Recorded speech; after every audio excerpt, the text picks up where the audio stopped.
आइए मित्रों, आज के अखबार पढ़ते हैं। ये मोटे मोटे अखबार आते हैं और 5 मिनट में रद्दी की टोकरी में चले जाते हैं।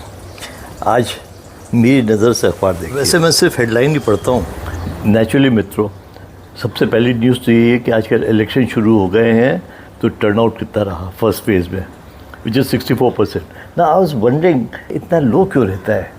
तो we have to see this कि जैसे जैसे देश प्रोग्रेस करेगा, people will be more mobile.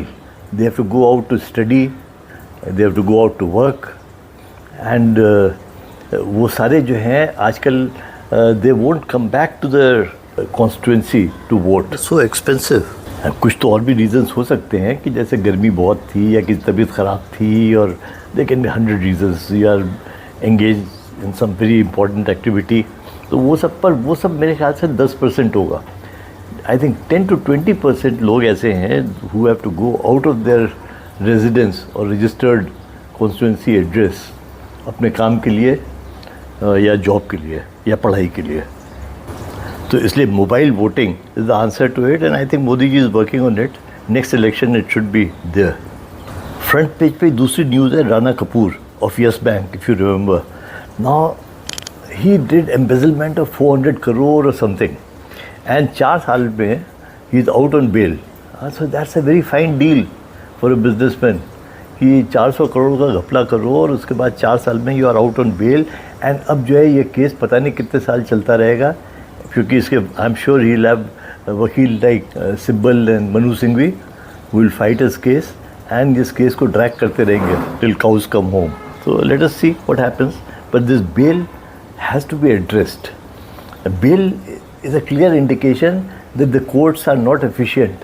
The investigating agencies and the court are not efficient to finish the case in quick time. As they say, justice delayed is justice denied. The next big news is about Israel and Iran. Israel has retaliated and Iran doesn't want to acknowledge कि Israel ने attack किया है, because then they will have to respond. तो वो कह रहे हैं पता नहीं कहाँ से आएगी। That's so cool. पर वैसे भी मुझे लगता है कि आजकल की जो मिसाइल्स हैं they have become so ineffective. अगर एवरेज निकाला जाए तो एक मिसाइल से एक आदमी नहीं मरता। So they are as good or as bad as a 303 rifle. हज़ारों मिसाइलें चलती हैं और 200-300 आदमी मरते हैं। आजकल हाई कोर्ट्स को बताना पड़ता है BMC को कि जाकर एनक्रोचमेंट हटाओ हिल रोड पर। I mean they should be punished. High court should ask them what were they doing. End of course, how can the paper be complete without political news? Congress Yuvraj threatening to set country afire post results Modi. Really, Congress की ये जो unguided missile है, he can say whatever he likes and there is no accountability. If he is saying this, that the country will be on fire, he should be arrested for saying such things. He is not a common man. And this is not free speech. Manipur में again there is violence. There are certain areas जहाँ पर कि violence is business. ऐसी जगहों पर democracy नहीं चल सकती। Why doesn't the government understand that?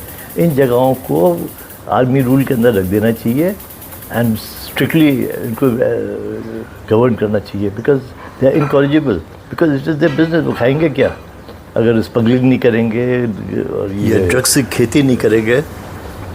So this is a part of their business. This is also very interesting. This is Sanjay Singh of Aam Aadmi Party. He says this is a conspiracy to kill Kejriwal. ये नहीं सुधरेंगे।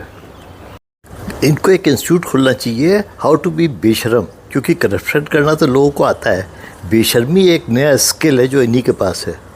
खैर, इतना सब करते करते मेरा तो तबीयत भर गई पेपर से। आप बताइएगा आपको कैसा लगा। क्या इस तरह से सुबह के कुछ मुख्य समाचार सुनना चाहेंगे? Please like, share and comment, and अपनी ओपिनियन ज़रूर बताएं। धन्यवाद।